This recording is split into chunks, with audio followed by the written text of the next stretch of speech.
13 anos depois, eu era o médico que tratava do filho deles. Queriam que eu permanecesse em silêncio, mas voltei com a verdade. Ainda me lembro do som da fechadura, frio, metálico, final. Eu tinha 16 anos quando minha família assinou os papéis e me deixou atrás dos muros daquela instituição. Disseram à equipe que eu era instável, perigoso.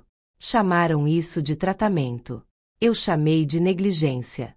Implorei com todas as minhas forças, mas meu pai viu através de mim. Os olhos da minha mãe se encheram de lágrimas, mas ela não o impediu. E meu irmão, ele ficou ali em silêncio. O menino, minha sombra, meu aliado mais próximo, de repente um estranho, me observando ser arrastado para longe. Aquela foi a noite em que deixei de ser um menino. Anos se passaram. Eu suportei. Eu li. Eu estudei. Aprendi cada fenda daquele lugar até poder andar por ele com os olhos vendados. Afiei-me em silêncio, como uma lâmina escondida em um pano. Aos 21 anos, saí, não quebrado, mas preciso, não arruinado, mas paciente, e não olhei para trás. 13 anos depois, meu nome pairava sobre mim. Eu usava o jaleco branco. Meu crachá dizia: a ironia tem um senso de humor cruel, não é?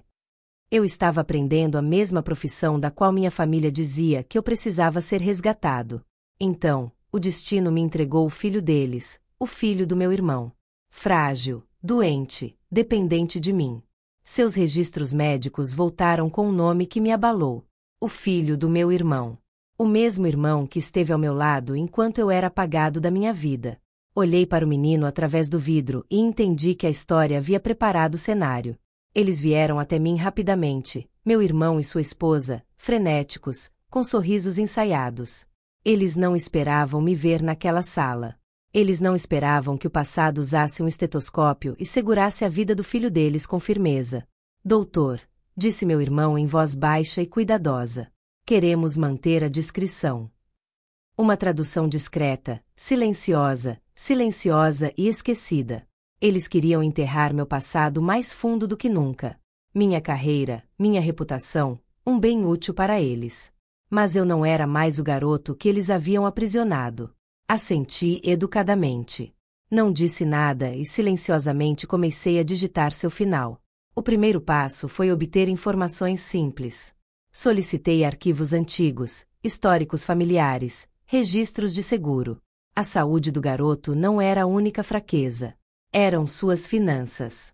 Meu irmão havia se esforçado demais, tentando desesperadamente viver uma vida de controle e dominação. Segundo passo: paciência. Não apressei as coisas. Mantive distância. Tratei o garoto com gentileza. Mais gentileza do que jamais fui tratado. Ele merecia. Nada disso foi culpa dele. Terceiro passo: controle sobre a história. Silenciosamente, reconectei-me com pessoas do meu passado. Ex-funcionários que se lembravam de mim, que sabiam o que era feito. Eu tinha testemunhas. Eu tinha provas. Minha família havia me enterrado vivo.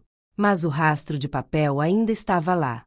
E então veio a descoberta. A condição do garoto não era genética. Não foi um acidente. Foi o resultado de decisões, revelações, negligência, coisas que meu irmão havia encoberto. Ele havia brincado com o futuro do filho, assim como brincava com todo o resto. Não o denunciei imediatamente. Ainda não. Eu queria que ele sentisse, que soubesse que eu estava manipulando os fios. Então, deixei pequenas verdades vazarem. Documentos perdidos. Perguntas feitas à pessoa errada.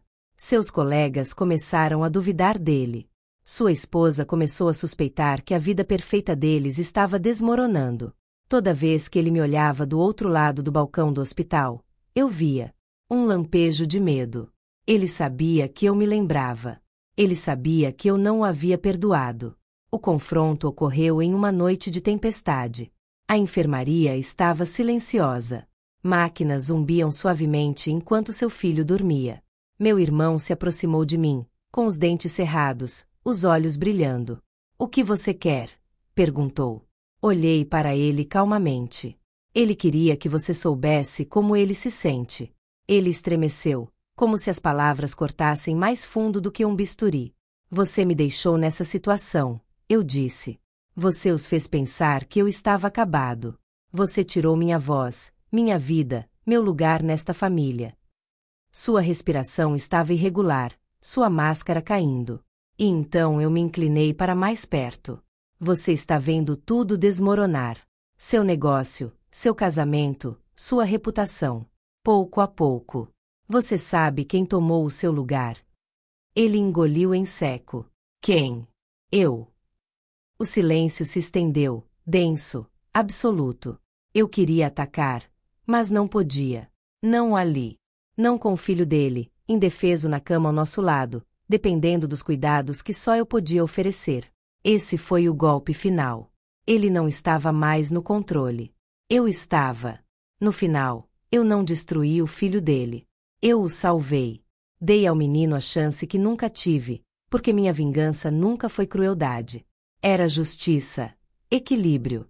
Mas, pai dele, eu deixei a verdade vazar como veneno, para a imprensa, para os investidores dele, para as pessoas para quem ele mentiu por anos. A história do que ele fez comigo, o que ele manteve em segredo sobre o próprio filho. Seu império ruiu em câmera lenta. Eu o vi se afogar no silêncio que ele um dia me impôs. Agora, caminho decididamente pelos corredores do hospital, meu nome na porta, meu jaleco limpo, minha ficha intacta. Voltei com a verdade e falei. O menino.